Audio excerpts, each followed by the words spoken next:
How to announce messages in line. Hello and welcome back to our YouTube channel How to Tutorials. In today's video, I'm going to show you how you can announce messages in Line app. To announce messages in Line, you can use the announcement feature to make important messages noticeable in your chats.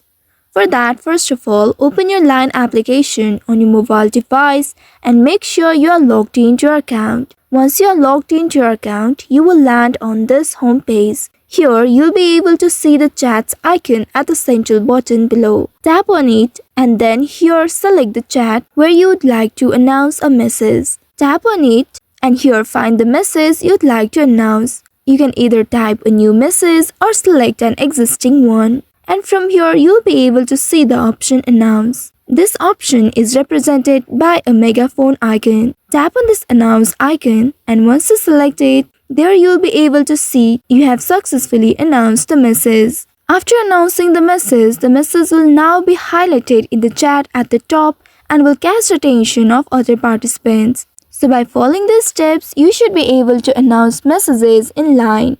I hope this tutorial was helpful. If yes, don't forget to like, share and subscribe to our channel. Also hit that bell icon to never miss any updates from us. Thank you for watching.